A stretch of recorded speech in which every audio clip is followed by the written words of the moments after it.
Seguimos adelante en Telebuen Día, el noticiero matinal de Uruguay. Desde el sábado rige la esencialidad, como ustedes saben, para los servicios quirúrgicos en el sector público. Sin embargo, esto no frenó las renuncias masivas de los cirujanos y por ello varios profesionales, más de 14, no se presentaron a las guardias que les correspondía durante el fin de semana. Esto determinó que entrara en vigencia el plan de contingencia previsto por ACE y se diera respuesta a las operaciones. A esto se suma que hoy se inicia un feriado quirúrgico en el Hospital Pasteur y el gobierno evalúa una ley de emergencia sanitaria. Estamos con Mauricio Gervasoni, vocero de las sociedades anestésico-quirúrgicas. Doctor Gervasoni, buen día, ¿cómo anda? Buen día, ¿qué tal? ¿Cómo está? Bien, hoy publiqué un Twitter que decía, ¿y si nos vacunamos contra el pesimismo? Porque a veces tenemos esa sensación de que estaría buena una vacuna. Y alguien me responde, un pesimista es un optimista informado.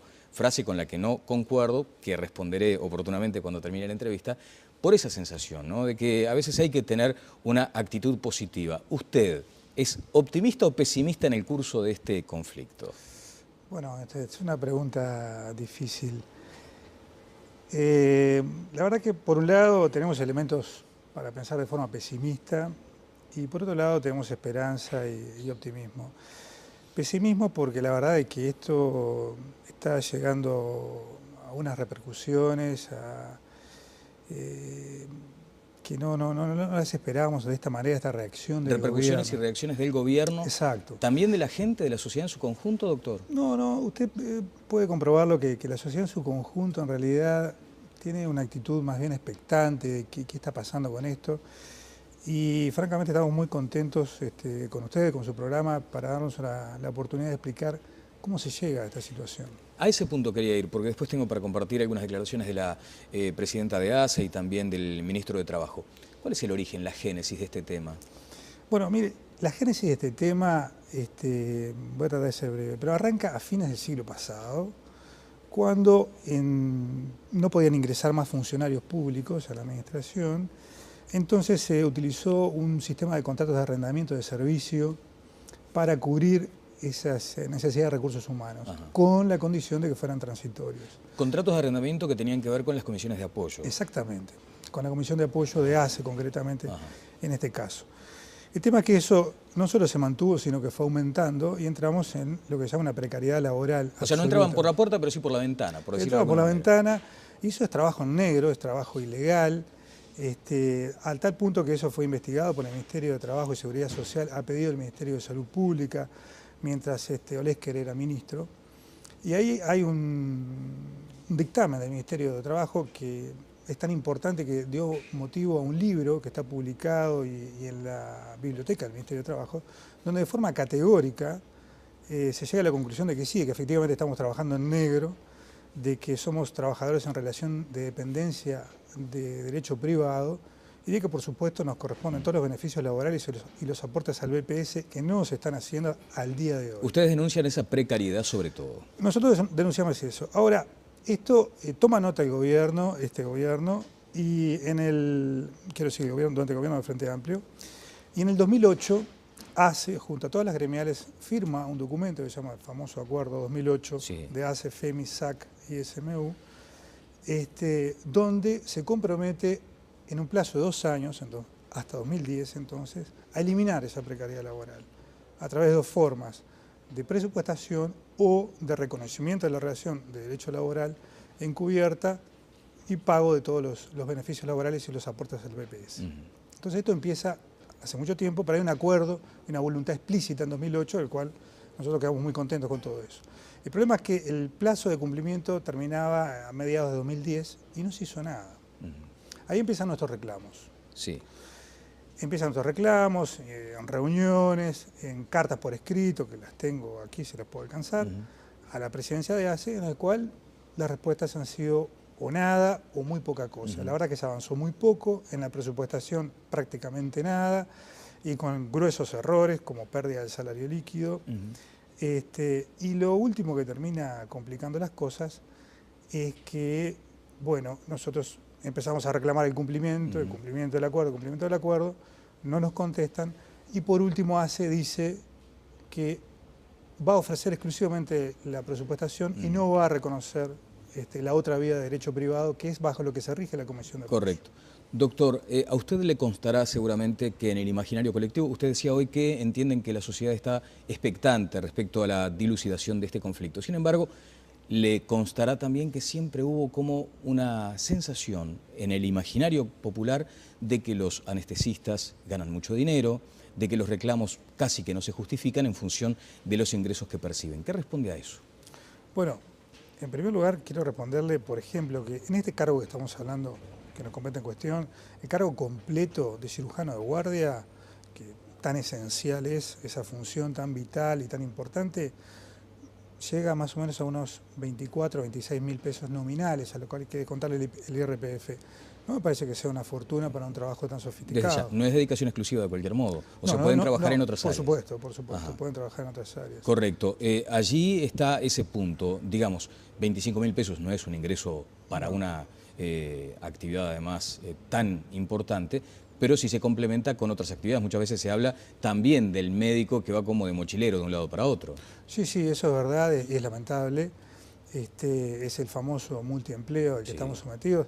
El volumen, la carga horaria que estamos sometidos los cirujanos es enorme y eso tiene otra serie de problemas que no han sido analizados, porque yo le preguntaría a usted... Sí, no me gustaría ser operado por un cirujano con carga horaria desmesurada. Yo le pregunto a ¿usted subiría un avión de un piloto que va y viene a Europa hace 3 días seguidos sin dormir? Pero usted hoy está diciendo que hay pacientes en riesgo por la carga horaria de los cirujanos. Sí. Sí, es verdad. Digo, eso lo sabemos los médicos y lo sabe ACE y lo saben todas las autoridades sanitarias. El problema es que si nosotros topeáramos las horas, se quedarían muchos centros descubiertos. Claro. El reclamo va en función de eso, de tratar de descomprimir esa situación de carga horaria, de contar con un salario un poco más importante. Sí, el reclamo en concreto va porque se cumple ese acuerdo de 2008 al que se obligó ACE. ¿Tá? Y dentro de eso, lo único que estamos pidiendo en este momento es que se reconozca y se pague la nocturnidad, tanto para la guardia interna como para la guardia de retén. Bien, vamos a hablar de ese tema porque está contemplado, según se publica hoy, por ejemplo, en La República, la posibilidad de la presupuestación y del pago de nocturnidad. Pero ahora escuchemos a la presidenta de ACE, que explicó que la esencialidad abarca a todos los cirujanos. Entre tanto, el propio gobierno está analizando las medidas que puede aplicar a los cirujanos que no concurrieron a trabajar y no descarta lo que decíamos hoy temprano, la ley de emergencia sanitaria. Obliga a todos los profesionales que cumplen funciones en los servicios quirúrgicos de ACE y las decisiones individuales, bueno, serán tomadas con la responsabilidad que eso corresponde. Los cirujanos que nos fueron a trasladar a trabajar, primero pueden ser sustituidos, cosa que efectivamente se hizo. Por el momento seguirán siendo sustituidos y eventualmente habrá que analizar medidas como por ejemplo la aplicación del artículo 173 de la Constitución, que implica desacatar una norma establecida por un funcionario público. En este caso, los servicios esenciales no solo comprenden a los trabajadores públicos, también a los trabajadores de sectores privados, están claramente determinados en los convenios internacionales de la Organización Internacional del Trabajo y tienen que ver con los servicios que brindan salud, seguridad o que puedan poner en riesgo cualquiera de estos aspectos de la población, ¿verdad? ¿Están dispuestos, doctor, a ir contra la norma? Nosotros no estamos yendo contra la norma no nos abarca. ¿Rehuir la esencialidad no significaría ir contra la normativa? No estamos rehuyendo la esencialidad no nos abarca. Yo no sé si ustedes escucharon al constitucionalista Rizzo, donde explica claramente que no nos alcanza. Digo, no es aplicable en nuestro caso, porque esto no es una huelga, no es una medida gremial, no es un paro, es una renuncia. Y el derecho a renunciar está siempre que se cumpla un plazo, que se cumplió debidamente.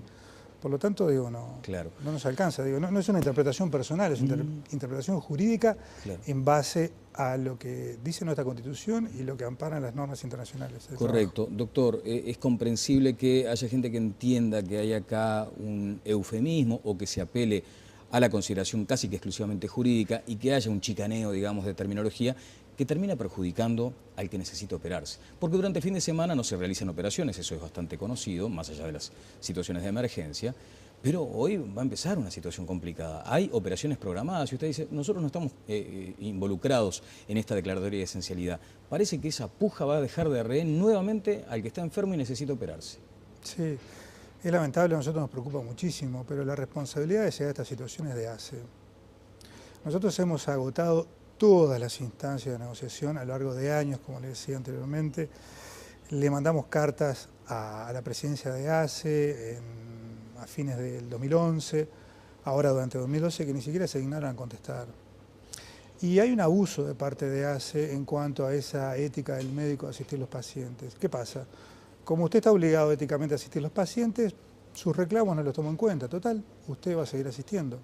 Entonces, resulta que el gobierno, o la institución de ACE, o no sé, la oficialidad se ampara en la ley y en la ética de asistencia a los pacientes, pero no tiene la misma ética ni cumple con la ley específica que hay para el pago de nocturnidad. ¿Y para un médico no es un fin superior el cuidado de la salud? Claro, pero no somos monjes. ¿Qué pretenden que hagamos? ¿Renunciamos a todos nuestros derechos para cubrir esa asistencia y no podemos tener los derechos básicos de cualquier trabajador? Hemos agotado todo. El problema de la renuncia es porque justamente por las características de nuestro cargo no podemos tomar ninguna medida, no podemos hacer un paro, no podemos decir hoy no operamos. La única posibilidad que tenemos, y eso nos cuesta muchísimo por los pacientes y por nosotros mismos, porque hay mucha gente, hay que ver todos los interesados, mucha gente, muchos cirujanos, es su principal fuente de trabajo y tienen que renunciar. Bueno, doctor, vamos a escuchar porque también el presidente de la República se refirió a este tema como a usted le consta. Vamos a recordar lo que decía José Mujica. Le tengo que decir a los trabajadores cirujanos que sujeten un poco el matongo y que se encuadren dentro de las necesidades que tiene nuestra sociedad. ¿Cree que son excesivos sus reclamos? Tal vez en un mundo, en otro país, con un ingreso plus, no sean. Pero si no le pagamos más, porque no podemos. Pero en todo caso tenemos que hablar y tenemos que negociar, pero sea una cosa, yo les pido que se acuerden de la gente. Y creo que yo personalmente tengo autoridad moral para pedirle que hagan un esfuerzo por la gente, no por el gobierno. La gente los precisa. Bueno, que refrenen el matungo y que se acuerden de la gente. Es fuerte, doctor. ¿Cómo no? Mira, a mí me gustaron las palabras del presidente. Hubo colegas que les cayó un poco mal, sí, pero a mí personalmente me gustaron. Refrenando el matungo, como dice, hace 5 años lo estamos refrenando al matungo. ¿Y se les desbocó ahora? No se desbocó nada. Lo venimos refrenando, les estamos diciendo, miren que... No había medidas si no antes de la renuncia masiva, no había medidas. No puede haberlas. No puede haberlas legalmente sin incurrir en omisión de asistencia. Por eso es la medida de la renuncia. Pero una renuncia masiva es una pulseada potente, fuerte. Y si no tenemos ninguna otra posibilidad de ser oídos... Por eso, pero coincide conmigo con que es una medida gremial, digamos, en términos de corporativismo médico. No es gremial porque ustedes no tienen una calificación jurídica que les permita llevar adelante una situación de ese tipo. Tuvieron la creatividad, digamos, para unirse y presentar una renuncia de alta presión. Bueno, no me parece descabellado hacer una cosa que pueda tener algún efecto, alguna incidencia que haga reflexionar al gobierno, porque hacerlo reflexionar a través de los decretos, a través de la ley que hay en cuanto a nocturnidad, a través de los acuerdos que firmó... ¿Y si se muere un paciente hoy en el medio de esta situación donde ustedes le piden al gobierno que reflexione y Mujica le pide a ustedes que piensen en la gente? Bueno, primero déjame contestarle lo que decía Mujica. Que nos acordamos de la gente, nos acordamos permanentemente. Que no hay dinero, francamente, no le creo. Porque resolver esto... ¿Está mintiendo el presidente? No es que esté mintiendo, es que no le creo, en el sentido de que tal vez, no está informado suficientemente, porque el costo de esto, del pago de esta nocturnidad, son menos de $20.000 por mes. Hoy escuchaba, por ejemplo, que van a devolver 50 millones de exceso de recaudaciones. Hay récord de exportaciones al Uruguay, todos sabemos el periodo de bonanza que estamos viviendo. Hay récord de recaudación en la DGI, ¿no hay $20.000? para pagar una cosa que corresponde por ley. $250.000 anuales. 250.000 dólares anuales más o menos. ¿No existe eso? La verdad que no es creíble. Yo no sé si eso lo sabe exactamente el presidente. Y después, por último, de todas maneras, lo que más rescato del presidente, y que me gustó mucho, es que de todas maneras deberíamos seguir hablando y seguir negociando, que nosotros es a lo que hemos apostado siempre, es la forma de salir de esto. El presidente tiene fama muy bien ganada de negociador, y nosotros la negociación en ACE ha sido nula, sí, así que tenemos esperanza de poder. Fama de negociador y también de haber destinado sus ingresos a la ayuda, sí, por ejemplo. También, ¿cómo no? ¿Sería imitable eso, por ejemplo, o desde su punto de vista no? Bueno, de hecho lo estamos haciendo, porque todos los aportes al BPS no se hacen y todos los beneficios laborales no los estamos cobrando, así que estamos aportando desde hace muchísimo tiempo en ese sentido. Bueno, alguien en Twitter dice, y lo digo con todo respeto, pero veo que a veces la gente utiliza un lenguaje que de pronto no corresponde a estas entrevistas, pero dice, bueno, que no sean fantasmas, digo, tampoco es tan ofensivo. Ganan excelentes sueldos, nunca se olviden que la gran mayoría son médicos gracias al pueblo que paga sus estudios. Usted se formó en la universidad pública. Sí, claro. ¿No hay una necesidad de devolverle a la gente también ese estudio? Pero yo no sé, esa cosa se ha hecho un cliché bastante trillado. ¿Los abogados dónde se formaron? ¿Dónde se formaron la inmensa mayoría de todos los profesionales, incluso los periodistas? ¿Dónde se formaron? En la cosa pública. ¿Y hay una obligación de devolución? Sí, claro que sí. Y de hecho lo hacemos. Porque si uno se recuerda que hasta hace pocos años, durante la administración en el ministerio de la doctora Muñoz, los médicos ganamos 4.000 pesos por mes. Sí. Y hubo un paro nacional en que tuvo que interceder Presidencia para desactivarlo y pasamos a ganar 7.000 pesos por mes. Y eso nos llevó al escarnio público, que éramos veinteneros y bueno, un montón de cosas y este tipo de discursos. Sí, la medicina no es un sacerdocio. ¿Comparte este otro comentario? Y por supuesto que sí, somos seres humanos que ejercemos una profesión. Bien, después, hay alguien que opina, ¿por qué no le bajan el sueldo a los diputados, senadores y le dan lo que ellos piden? ¿Compartiría eso de andar sacando de un lado para poner en otro? Bueno, sí, acaba de decir algo parecido. Hay una cosa básica, dinero siempre hay dinero. El tema es cómo se distribuye y qué es lo que se prioriza. Cada vez que se otorga una parte, se le saca a otra. Y está bien, la cuestión es priorizarlo. Ahora, ¿somos tan esenciales como para declararnos decreto de esencialidad de emergencia sanitaria, pero no tanto como para cumplir con la ley y pagarnos la nocturnidad de menos de $20.000 por mes? Bien. Es una contradicción. Gerardo Sony, ¿cuál es la instancia hoy más importante desde su punto de vista en este marco de negociaciones? La instancia es que se abra un canal de diálogo. ¿Está hoy roto? ¿Está interrumpido? Está roto ese canal de diálogo, no por parte nuestra.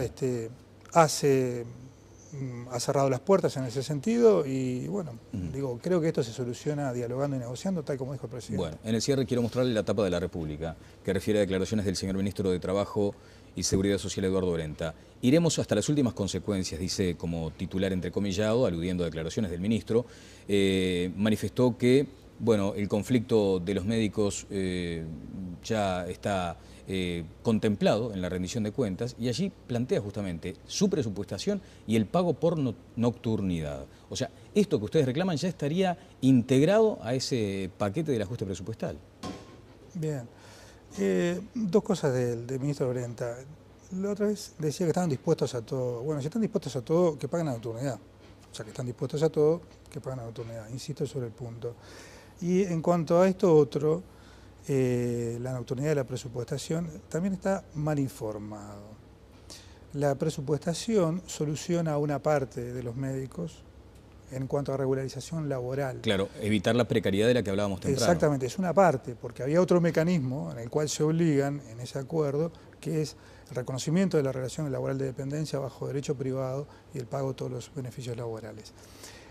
Esa parte es la que unilateralmente decide suprimirla. Muy bien, ese es un error muy grave de parte de ACE. Y siguiendo con el tema de la nocturnidad contemplada en la presupuestación, eso es erróneo en el sentido de que está contemplada la nocturnidad para los que hacen guardia interna, pero no para los que hacen guardia retén, como sucede en la gran mayoría de los casos del interior del país.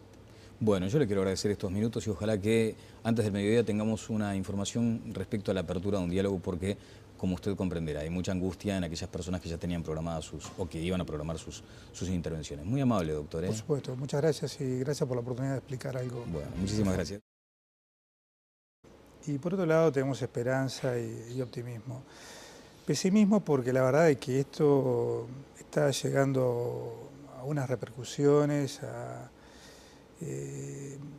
que no las esperábamos de esta manera, esta reacción del Repercusiones gobierno. y reacciones del gobierno. Exacto. ¿También de la gente, de la sociedad en su conjunto, doctor? No, usted puede comprobarlo que la sociedad en su conjunto en realidad tiene una actitud más bien expectante de qué está pasando con esto. Y francamente estamos muy contentos con ustedes, con su programa, para darnos la oportunidad de explicar cómo se llega a esta situación. A ese punto quería ir, porque después tengo para compartir algunas declaraciones de la... Precariedad laboral. O sea, no entraban por la puerta, pero sí por la ventana, por decirlo de Entraban por la alguna manera. ventana, y eso es trabajo en negro, es trabajo ilegal, al tal punto que eso fue investigado por el Ministerio de Trabajo y Seguridad Social, a pedido del Ministerio de Salud Pública, mientras Olesker era ministro. Y ahí hay un dictamen del Ministerio de Trabajo que es tan importante que dio motivo a un libro que está publicado y en la biblioteca del Ministerio de Trabajo, donde de forma categórica se llega a la conclusión de que sí, que efectivamente estamos trabajando en negro, de que somos trabajadores en relación de dependencia de derecho privado y de que por supuesto nos corresponden todos los beneficios laborales. Presidenta de ACE y también del Ministro de Trabajo. ¿Cuál es el origen, la génesis de este tema? Bueno, mire, la génesis de este tema, voy a tratar de ser breve, pero arranca a fines del siglo pasado, cuando no podían ingresar más funcionarios públicos a la administración, entonces se utilizó un sistema de contratos de arrendamiento de servicio para cubrir esas necesidades de recursos humanos, con la condición de que fueran transitorios. Contratos de arrendamiento que tenían que ver con las comisiones de apoyo. Exactamente, con la comisión de apoyo de ACE concretamente en este caso. El tema es que eso no solo se mantuvo, sino que fue aumentando y entramos en lo que se llama una... Seguimos adelante en Telebuen Día, el noticiero matinal de Uruguay. Desde el sábado rige la esencialidad, como ustedes saben, para los servicios quirúrgicos en el sector público. Sin embargo, esto no frenó las renuncias masivas de los cirujanos y por ello varios profesionales, más de 14, no se presentaron a las guardias que les correspondía durante el fin de semana. Esto determinó que entrara en vigencia el plan de contingencia previsto por ACE y se diera respuesta a las operaciones. A esto se suma que hoy se inicia un feriado quirúrgico en el Hospital Pasteur y el gobierno evalúa una ley de emergencia sanitaria. Estamos con Mauricio Gervasoni, vocero de las sociedades anestésico-quirúrgicas. Doctor Gervasoni, buen día, ¿cómo anda? Buen día, ¿qué tal? ¿Cómo está? Bien, hoy publiqué un Twitter que decía, ¿y si nos vacunamos contra el pesimismo? Porque a veces tenemos esa sensación de que estaría buena una vacuna. Y alguien me responde, un pesimista es un optimista informado. Frase con la que no concuerdo, que responderé oportunamente cuando termine la entrevista, por esa sensación, ¿no?, de que a veces hay que tener una actitud positiva. ¿Usted es optimista o pesimista en el curso de este conflicto? Bueno, es una pregunta difícil. La verdad que por un lado tenemos elementos para pensar de forma pesimista,